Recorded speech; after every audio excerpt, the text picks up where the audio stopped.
Bismillahirrahmanirrahim. Assalamu alaikum students. My name is Abdul Rahman and I'm teaching you biology. Students, in this session we are going to discuss very important topic of your syllabus and that is about the nerve impulse. Nervous coordination में एक अहम हिस्सा है कि how the messages are conducted on the membranes of the neurons. Alright, ये जो nervous conduction वाला अमल है इसको आपके syllabus के एतबार से हम differentiate करेंगे into two parts. The first one is the resting membrane potential and the second one is action potential or the active membrane potential. इस सेशन में स्टूडेंट्स हम डिटेल से डिस्कस करने जा रहे हैं about the steps of the resting membrane potential. Details board पे देखते हैं. जी स्टूडेंट्स, नर्व इंपल्स. अब स्टूडेंट्स अगर थोड़ा सा हम प्रीवियस सेशंस के ऊपर गौर करें तो हमें पता चल रहा है कि हमारे पास अल्लाह ताला ने शानदार किस्म के कोऑर्डिनेशन सिस्टम्स दिए हुए हैं.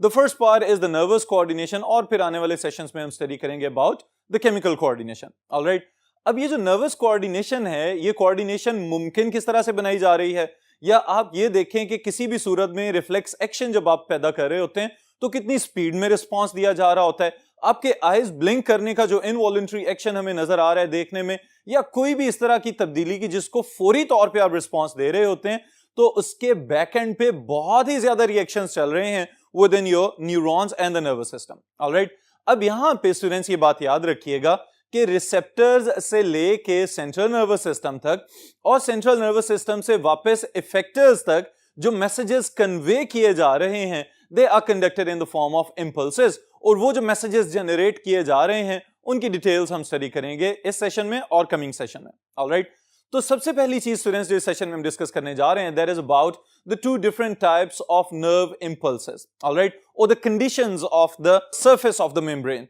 The first part is known as the resting membrane potential. वो हिस्सा कि जब न्यूरॉन कोई मैसेज कन्वे नहीं कर रहा लेकिन स्टिल उसकी दोनों साइड्स के ऊपर चार्जेस को मेंटेन करके रखा जा रहा होता है.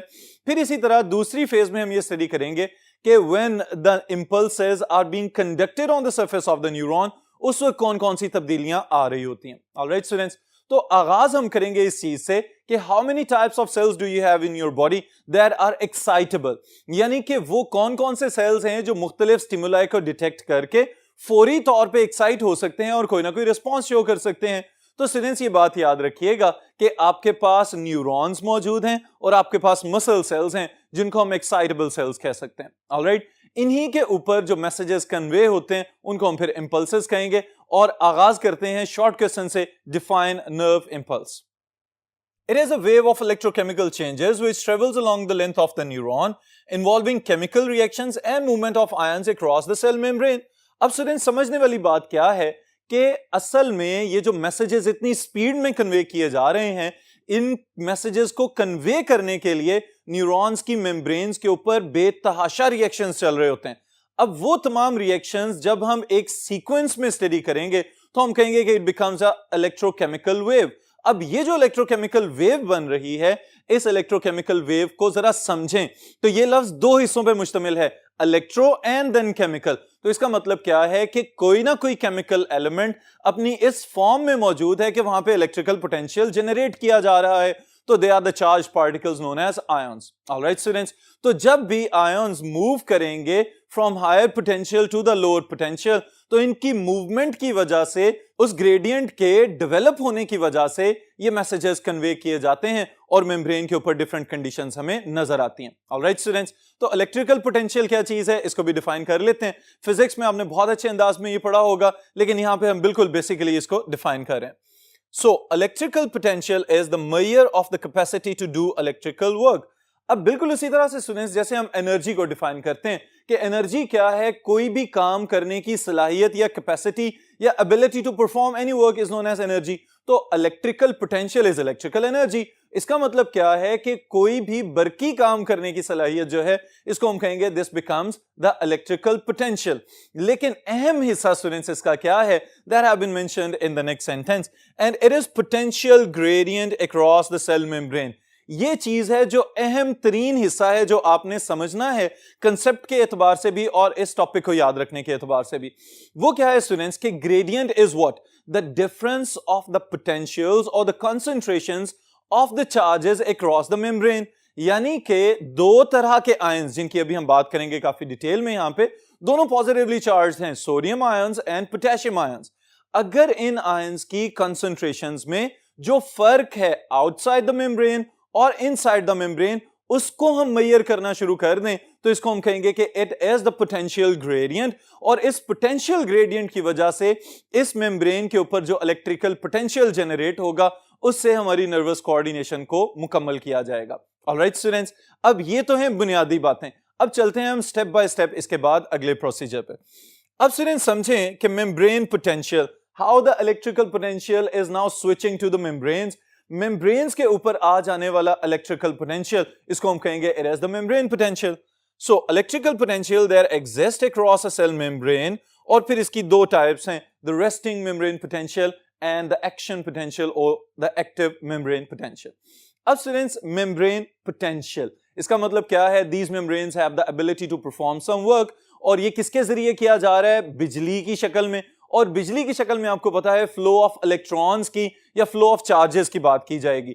अब जब हम फ्लो ऑफ चार्जेस की बात करेंगे तो एक पॉइंट आपने पक्का पक्का ज़हन-नशीं कर लेना है, and there is the potential gradient, कि जब भी हम पॉजिटिवली या नेगेटिवली चार्ज आयंस की मूवमेंट करवाएंगे तो उसकी वजह से जो ग्रेडियंट डेवलप होगा उसकी वजह से कोई ना कोई काम करने की सलाहियत पैदा होगी, और यही सलाहियत बुनियादी तौर पे नर्व इंपल्स का मगज बना हुआ है, इस टॉपिक की बुनियाद है, फाउंडेशन है। ऑलराइट स्टूडेंट्स, अब जरा समझें कि पोटेंशियल ग्रेडियंट डेवलप किस तरह से किया जाएगा।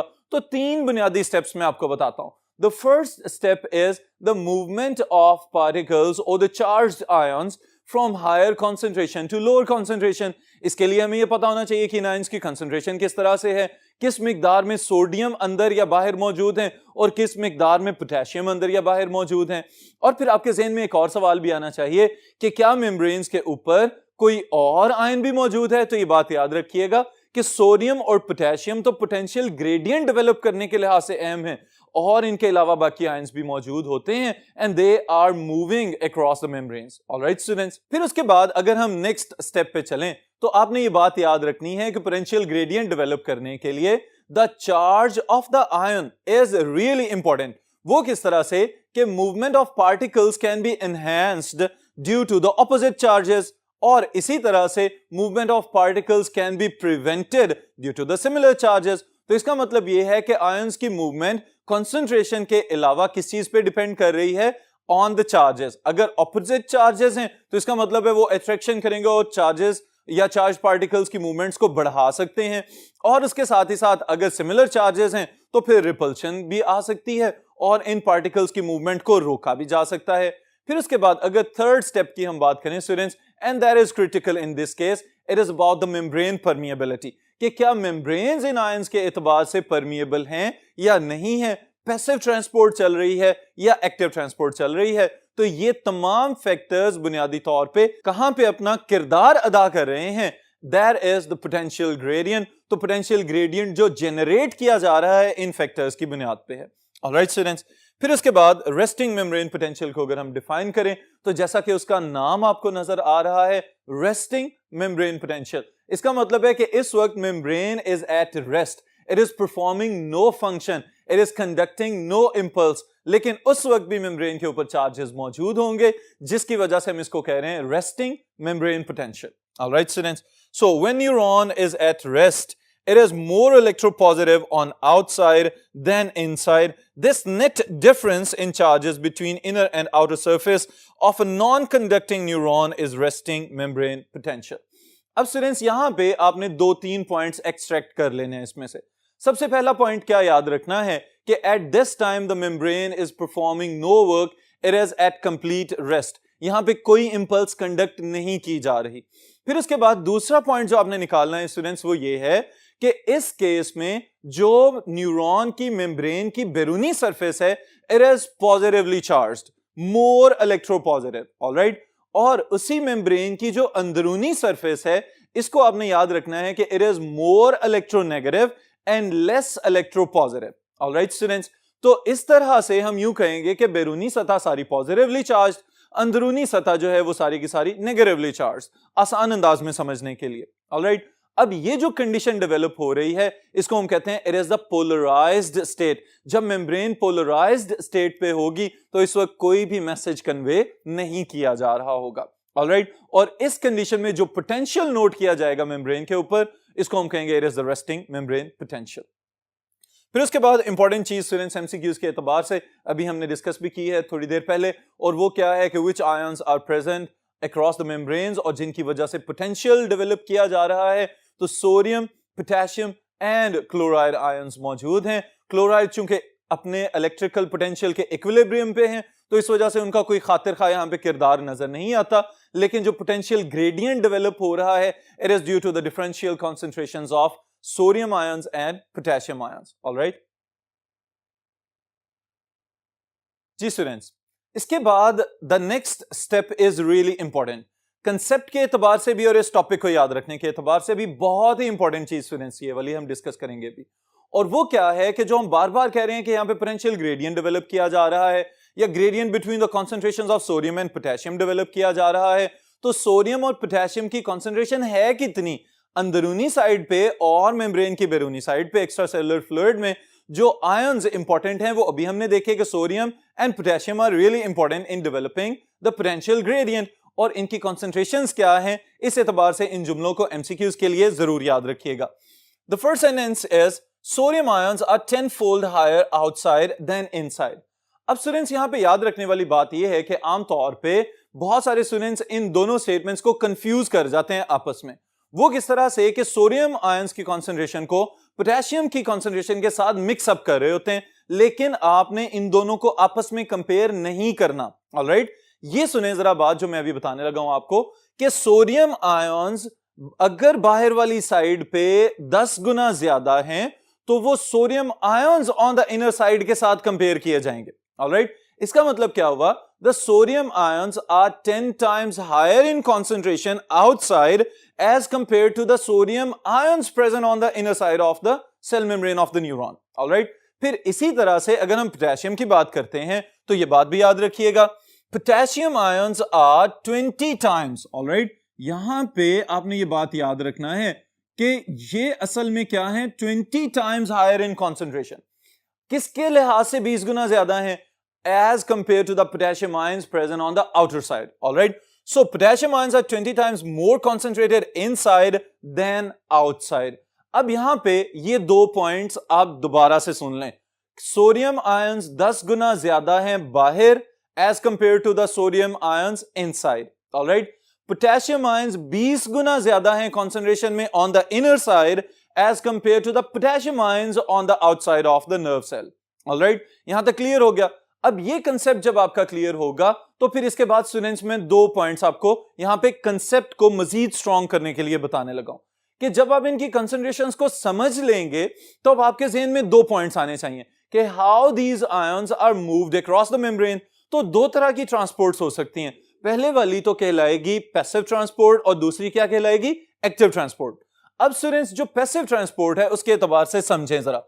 सोडियम अगर बाहर ज्यादा है तो बाहर से अंदर जब सोडियम आयंस को लाया जाएगा तो इसको हम कहेंगे कि ये डिफ्यूज होके आ रहे हैं। Alright, so diffusion of sodium will always be from extracellular fluid towards the inside of the cell. एक पॉइंट। फिर उसके बाद दूसरे पॉइंट की तरफ अगर हम आ जाएं तो पोटेशियम आयंस हमेशा अंदर से बाहर की तरफ पैसिव ट्रांसपोर्ट के जरिए लाए जाएंगे। ये बात भी आपने ज़हन नशीन कर लेनी है। अब फिर उसके बाद अगर हम एक्टिव ट्रांसपोर्ट की बात करें तो active transport is always against the concentration gradient from lower to higher concentration. अब यहां पे सोडियम आयंस के एतबार से समझें जरा।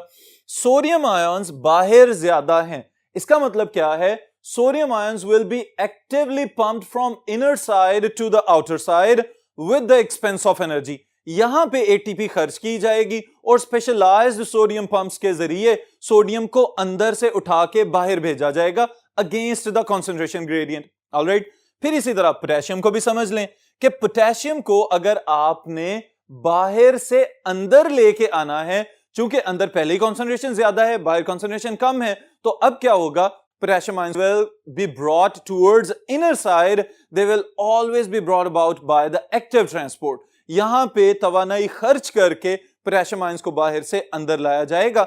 इस वजह से हम यहां पे एक्टिव पंपिंग की टर्म इस्तेमाल करते हैं।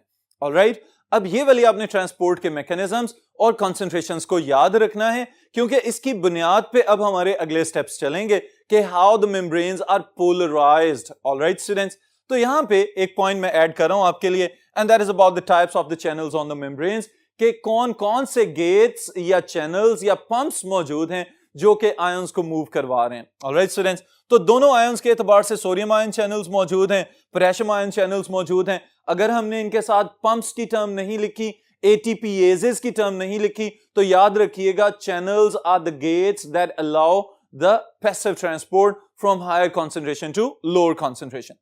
फिर इसी तरह sodium potassium ATPase. Alright students, यहां पे हमने एटीपीएज लगा दिया है। इसका मतलब क्या है, ये वो चैनल्स हैं, वो स्पेशलाइज्ड प्रोटीन्स हैं जो एटीपी खर्च करके इन पार्टिकल्स को या इन आयंस को अगेंस्ट द कंसंट्रेशन ग्रेडियंट भेजेंगे from lower concentration to higher, यानी कि सोडियम को बाहर और पोटेशियम को अंदर। ऑलराइट, फिर इसी तरह मैकेनिकली गेटेड आयन चैनल्स, अब उनके नाम से पता चल रहा है इनको किसी ना किसी सूरत में फिजिकल स्टिमुलस चाहिए होता है। Voltage gated ion channels action potential में बहुत अहम किरदार अदा करते हैं कि जैसे जैसे चार्जेस डेवलप होते चले जाएंगे अक्रॉस द मेम्ब्रेन, तो बहुत सारे स्पेशलाइज्ड चैनल्स इस तरह के हैं कि जो सोडियम की मूवमेंट के लिहाज से स्पेशली इंपॉर्टेंट हैं और फिर पोटेशियम के लिए भी मौजूद हैं। फिर लाइगैंड गेटेड चैनल्स, ये वो चैनल्स या वो प्रोटीन्स हैं जिनको कोई स्पेशलाइज्ड मॉलिक्यूल आके अटैच होगा तो फिर ये movement of particles across the membrane करने के काबिल हो सकेंगे। तो ये हैं different types of channels that are present on the membranes of the neurons. Alright students, फिर इन चैनल्स के अक्रॉस जो पार्टिकल्स की मूवमेंट है ये भी आपने याद रखनी है। अब स्टूडेंट्स, यहां पे हेडिंग मैंने आपके लिए क्या दी है, sodium potassium pump and ion movement. Alright, अब समझ लें कि पंप की टर्म जहां पे भी आ रही है, इट इन्वॉल्व्स और it covers the active transport of the particles. Alright, यहां पे आयंस को मूव करवाया जाएगा from lower concentration to higher concentration, और अभी मैंने एक्सप्लेन किया है काफी डिटेल में। These pumps are driven by splitting of ATP. ATP को तोड़ा जाएगा, ADP में कन्वर्ट किया जाएगा और उससे पैदा होने वाली जो तवानाई है उसके जरिए इन आयंस को मूव किया जाएगा from the lower concentration to higher concentration. 2 potassiums are actively transported inward. अब स्टूडेंट्स सुन लें इस बात को कि जब हम एक्टिव ट्रांसपोर्टेशन की बात कर रहे हैं, अंदर वाली साइड पे पोटेशियम पहले ही ज्यादा है, बाहर वाली सतह पे पोटेशियम कम था। तो जब कम वाली जगह से ज्यादा इर्तिकाज वाली जगह पे लाया जाएगा तो यहां पे तवानाई खर्च करनी पड़ रही है। तो इस वजह से हम कह रहे हैं now the potassium has been pumped inward. और ये बात नहीं भूलनी आपने कि 2 पोटेशियम आयंस को मूव किया जा रहा है। 3 सोडियम्स आर पंप्ड आउट, और उसके बदले में 3 सोडियम आयंस को अंदर से उठा के बाहर भेजा जा रहा है on the expense of energy against the concentration gradient, क्योंकि बाहर तो सोडियम पहले ही 10 गुना ज्यादा है। तो अगर फिर कम से ज्यादा वाली जगह पे भेजना है तो फिर आपको यहां पे किसी ना किसी सूरत में तवानाई खर्च करनी पड़ेगी। ऑलराइट, अब इन मूवमेंट्स की वजह से मेम्ब्रेन के ऊपर चार्जेस में क्या असर आ रहा है या इलेक्ट्रिकल पोटेंशियल के ऊपर क्या असरात मुरतब हो रहे हैं। नेगेटिव ऑर्गेनिक आयंस भी मौजूद हैं, इनका भी कंट्रीब्यूशन है, इसको भी स्टडी करते हैं, फिर उसके बाद इसको कंक्लूड करेंगे। The large negative organic ions present inside in high concentration are proteins, organic acids, sulfate compounds and phosphate compounds etc. Membranes are impermeable to these. अब स्टूडेंट्स ये बात भी समझने से ताल्लुक रखती है। अगर आप ऊपर वाली मूवमेंट्स को गौर से देखें तो पहले हमने 3 सोडियम्स को बाहर भेजा, बाहर की सतह पहले ही क्या हो गई, positively charged. Alright, as compare to sodiums 2 potassiums अंदर आए हैं, तो the outside is more electropositive, the inside is less electropositive. Alright, फिर इनर साइड पे कौन मौजूद हैं, आपके पास जो नेगेटिवली चार्ज्ड ऑर्गेनिक आयंस या ऑर्गेनिक मॉलिक्यूल्स मौजूद हैं। अब इनकी वजह से क्या हो रहा है, अंदर इलेक्ट्रोनेगेटिविटी में इजाफा हो रहा है, और इस इजाफे पे और सोने पे सुहागा क्या हो जाता है कि इन्हीं न्यूरॉन्स के या नर्व सेल्स की मेम्ब्रेन्स के ऊपर स्पेशलाइज्ड लीक चैनल्स मौजूद हैं, वहां से पोटेशियम्स फिर डिफ्यूज हो जाते हैं from higher to lower concentration. अब इसका मतलब क्या है, बैरूनी सतह आहिस्ता आहिस्ता आहिस्ता सारी पॉजिटिवली चार्ज होना शुरू हो गई, अंदरूनी सतह सारी की सारी आहिस्ता आहिस्ता नेगेटिवली चार्ज होना शुरू हो गई। और अंदर नेगेटिविटी बढ़ने की वजह क्या है कि ऑर्गेनिक मॉलिक्यूल्स हैं, साइज में भी बड़े हैं, और दूसरे नंबर पे जो मेम्ब्रेन्स हैं वो इनको इजाजत ही नहीं दे रही कि ये अंदर से बाहर मूव करके जा सकें। तो मेम्ब्रेन्स की इम्परमिएबिलिटी की वजह से और उसके साथ ही साथ बैरूनी सतह पे पॉजिटिविटी बढ़ जाने की वजह से अंदर सारा का सारा जो सतह वाला एरिया है, जो सारी जगह है, वो नेगेटिवली चार्ज, और बाहर वाली सारी की सारी सतह पॉजिटिवली चार्ज होती हुई चली जा रही है। जी स्टूडेंट्स, फिर उसके बाद यही चीज जो अभी मैंने डिस्क्राइब की है कि पोटेशियम आयंस को लीक किया जा रहा है, इसके लिए एक जबरदस्त टर्म आपने याद रखनी है and that is the leak channels और the leaky channels for the potassium.